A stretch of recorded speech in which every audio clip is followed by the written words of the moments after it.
At the northernmost edge of the pre-camp's circular area, one of the fences was a towering divine tree, the oldest and strongest gray-bark tree in the glorious mountains. Its bark was an ashen white, as if covered in snow.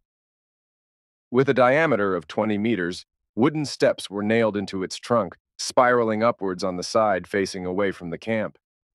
Following the steps led to a square, doorless entrance, opening into a sturdy, 20-square-meter treehouse built around the giant trunk using logs. The treehouse was thoroughly concealed by the tree's dense white leaves that never withered for all season. Peering out the windows revealed the secretive branches and leaves, and through the gaps, one could see the bustling and laughing students and staff. This was the gathering spot for one of the pre-camp's teams. Phew, yesterday's decapitation contest was quite thrilling. Ryan Castle flipped open his handbook to the page with a large golden "Victory" printed on it, waving it back and forth in front of his three teammates, his face beaming with an extremely complacent smile that had already garnered enough hatred. The other two students, apart from Zoe Kim, had faces filled with resentment and anger. Behind Ryan sat a burly man quietly reading a book on the wooden table, his presence unnoticed. The commotion in the room was entirely separate from him. This team had only 6 students. In yesterday's competition, they were divided into 2 groups of 3. The objective was to obtain the opposing leader's leather wristband in the busiest central area of the camp without alerting outsiders. Deception, confusion, snatching, trading, and other means were allowed, as long as they didn't harm the student's vital organs or body parts. The leather wristbands were either black or white, engraved with eagle. Only the leader's wristbands had the text in yellow, while the rest were gray. The leaders were determined by drawing lots, and initially, neither team knew who the enemy leader was. Identifying the leader was also part of the competition. Of course, if the wrong wristband was taken, that team would be considered to have failed. The camp was located halfway up the glorious mountain, surrounded by gray bark trees. The unique ashen white bark of these trees reflected light, so the campgrounds were almost blindingly bright during the day, making it difficult to distinguish between white and yellow. This was one of the challenges of the competition. Moreover, the camp's classrooms, various food stalls, scenic parks, and the enormous bonfire that every student was eager to photograph were all concentrated in the central area. Each team had different activity schedules, and with more staff than students, the area was constantly bustling with people. Obtaining the wristband without drawing attention from the crowd was the second challenge of the competition. A boy with a mushroom haircut and square glasses couldn't help but speak up. You won, that's it. There's no need to be so arrogant.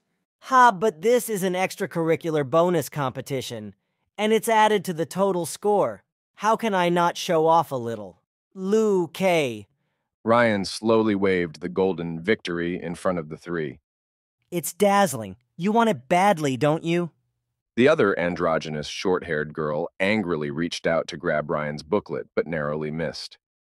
Ryan quickly pressed the booklet against his chest. Ouch. Such a sore loser. Doker, the mushroom head, pushed his glasses up, suppressing his anger, and spoke through gritted teeth. Could you please put away that disgusting smile on your face? Compared to her 2 teammates, Zoe Kim had a more relaxed attitude, seemingly unconcerned about the outcome of yesterday's competition. She smoothed her side ponytail. Doker Donna, let it go. It was my fault for impulsively deviating from the plan. Let's look on the bright side. There will be other extracurricular competitions. Donna glared fiercely at Ryan after speaking. It wasn't Zoe's fault. That girl was so close. How could she not have noticed the colour of the text on the wristband? They were wearing black wristbands. The text colour so easy to tell. A glance would have left an impression. That girl must have been a spy arranged by Beard Boy and Elliot Woods. Ryan put the booklet into his pocket, revealing a condescending smile. The instructor said any means were allowed. It's called creativity. Get it? Zoe Kim showed a cute, bitter smile, recalling yesterday's big miscalculation. While she was talking to Roxanne, the inconspicuous hulking man, Enan, brushed past Donna in the crowd. With his squinting 4.0 eyes, he confirmed Donna was the leader in a split second. Then, Donna saw Ryan sneaking behind Doker in the distance and thought the opposing team planned to find the leader by eliminating them one by one. Donna was about to take a detour to resolve the situation when she accidentally bumped into someone. In less than 2 seconds, her wristband was cut off and in Elliot Wood's hand. The match was over. She's not a spy and mean nothing to our team. Don't bothering her again. Elliot's voice accompanied his footsteps as he appeared at the treehouse entrance, carrying a small box. Seeing his good buddy, Ryan immediately stuck to him. Elliot, you're so late today. The team counselor asked me to help with something. He said everyone should draw numbers first. Elliot placed the box on Enan's table. Enan looked at the box with questioning, squinting eyes as the students gathered around. What is this? Ryan couldn't figure it out from the container's appearance. Elliot patted the box. This is for this afternoon's extracurricular competition to be conducted simultaneously with the night treasure hunt. The counselor will come to explain the detailed rules in a bit. Elliot took a few steps back, letting the other students go first. They all reached into the box to draw numbers, with Ryan eagerly joining in. Zoe Kim leisurely walked over to Elliot's side and spoke in a volume only the two of them could hear, her tone playful. Roxanne Summer is such a kind, nice girl. I lied to her, saying I was your childhood friend, and she immediately believed it. Elliot's gaze was fixed on the group noisily drawing lots, his tone cold. What did you tell her? Zoe Kim showed her pearly white teeth with a mischievous smile. Nothing much. I heard her asking about Sibling River, so I used that as a conversation starter to get closer. So I told her about the recent rumors of Sibling River and the haunted realm, the well-known legends in Water Forest Village that can be easily found with a little search. Zoe Kim couldn't help but chuckle, recalling Roxanne's expression. Her face turned pale with fright. Elliot crossed his arms and shrugged. Scaring her is fine. It'll prevent her curiosity from leading her to wander around nearby. You don't want to give her any information, trying to stop her from going to the haunted realm, because it was once the base of the gods beloved, right? As soon as these words left Zoe Kim's mouth, she received a glare from Elliot. She showed a harmless smile, ignoring his silent warning. The gods beloved have returned, right? Those involved with it either die or go insane. Elliot continued glaring at her smiling, winking face, asked seriously. How much do you know? Zoe Kim shrugged, pouted her lips, and tapped her head with her finger. There's something called the internet, you know? There's no information I can't find, no wall I can't break through, let alone the protagonists of a small local incident, even the world's secret. She tiptoed and patted Elliot's shoulder. Relax, that's as far as it goes. I have absolutely no interest in supernatural stuff. If it weren't for getting information out of Roxanne Summer, I would never look for such irrelevant things in my life. With that, Zoe Kim ran forward to join her classmates. Hey, it's my turn to draw. Ryan walked over. Elliot, why aren't you drawing a lots? Elliot's gaze followed Zoe Kim's back as he fell into thought. He didn't know how deep Zoe Kim had dug. Every year, a dozen or so bloated and decayed bodies in the river, difficult to identify as human, were all determined to be suicides by jumping into the river. But in fact, as far as he knew, the majority were murders. It's just that the killers had a tacit understanding to let the corpses soak in the water until a certain degree of decomposition before releasing them into the river. The mystic lady had also said to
Roxanne, what number is our group?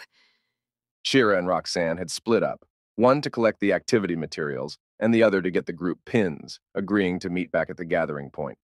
Number 11. As she spoke, Roxanne handed a 50-cent-sized circular plastic pin to Shira.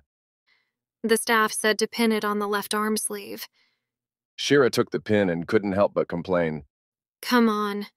What's the point of making the number tag so small? I'm standing right next to you and I can't even see the number on it. Shira took out a competition handbook from her sling bag and gave one to Roxanne.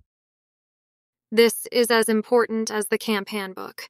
Don't lose it, or you won't be able to claim the prize, even if you successfully complete the challenge. Roxanne quickly put it in the pocket of her sweatpants and pinned the number tag on the left arm of her sports jacket. Then Shira handed Roxanne another item. This is a signal flare. Pull the end of the string hard towards the sky to launch it. It's probably prepared for emergencies. Okay, thanks. Roxanne put it away in the inner pocket of her sports jacket. The night treasure hunt was about to begin. Their location was on the north side of the camp, where the organizers had opened a gate leading to the forest, with a forest corridor along the way. The students excitedly chattered about past activities, information they had heard from senior students. In previous years, it was either a courage test or a themed adventure. The treasure hunt seemed to be a first for the camp, and the activity didn't provide flashlights, relying entirely on the naked eye's night vision. Dear students, the camp leader took the microphone and began speaking at the activity's gathering point. our first ever night treasure hunt is about to begin. Before that, let me tell you about the history of the mysterious graybark trees. Although it was the usual scare you before the event, the gathering point at 4 p.m. and the forest trail behind it for the competition were already pitch dark, with the only light coming from the torches held by 5 staff members on the side, creating quite an atmosphere of exploring an evil forest, making people start to feel trepidation. The camp leader's story continued. Shira lacked interest, but Roxanne found it fascinating. This was her first time participating in a camp, and the activities were organized with such an atmospheric flair. Legend has it that long ago, a powerful psychic mistakenly sealed an angel as an evil spirit in this mountain. Since then, the trees on this mountain began to grow silver bark that could reflect the light of the sun and moon, which people called graybark trees. The camp leader's expression was solemn, as if narrating a serious history. The graybark trees have the function of warding off evil and suppressing evil spirits. Afterward, the psychic of each era sealed the captured evil spirits that were too powerful to be purified here, using the power of the angel to render these evil spirits powerless to cause trouble. One of the staff members extinguished a torch as per the process, and the already dim surroundings suddenly became even darker. A few screams were instantly heard from the group of students. The camp leader grinned wickedly. Every tree here seals countless evil spirits. They struggle, squirm, and are crammed uncomfortably inside the trees. They have harbored resentment for a long time, eager to break free from their bonds and return to the human world to kill. They especially like young, vigorous humans like you.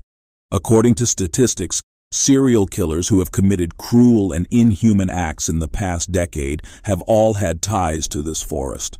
Is this a mere coincidence? Or have some evil spirits returned to the human world to do evil through their bodies? Another torch was extinguished, and screams erupted again. Shira Smith rolled her eyes. Those girls, seriously? The camp leader finally explained the rules. Now there are countless lost souls in the woods.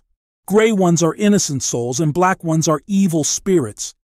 You need to release the innocent souls and seal the evil spirits, a total of 3. And somewhere deep in the forest trail, the angel mistakenly sealed as a demon is quietly waiting for redemption. The team that successfully makes 3 judgments can start looking for the angel. There is only one angel in the forest. If one of the 3 souls is judged incorrectly, it's considered a failure. We hope the students will make good use of their observation skills to complete the challenge. Be mindful of safety. In case of getting lost, feeling unwell, or any situation where you can't return to the camp on your own, you can use the signal flare and wait where you are. The staff will come to assist you. After the activity, the entire camp will hold an all-night bonfire party, and the central bonfire will also be lit. All students are free to participate. After all, youth should be a bit crazy.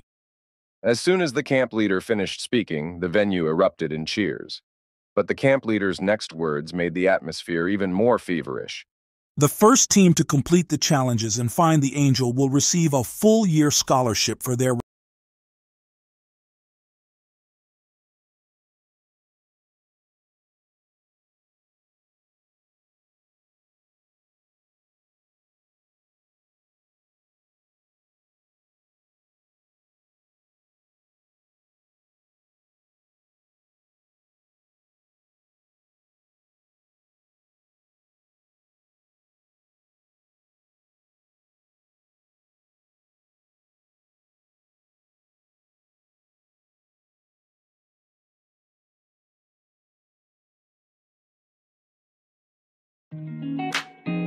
I hope you guys enjoyed today's story.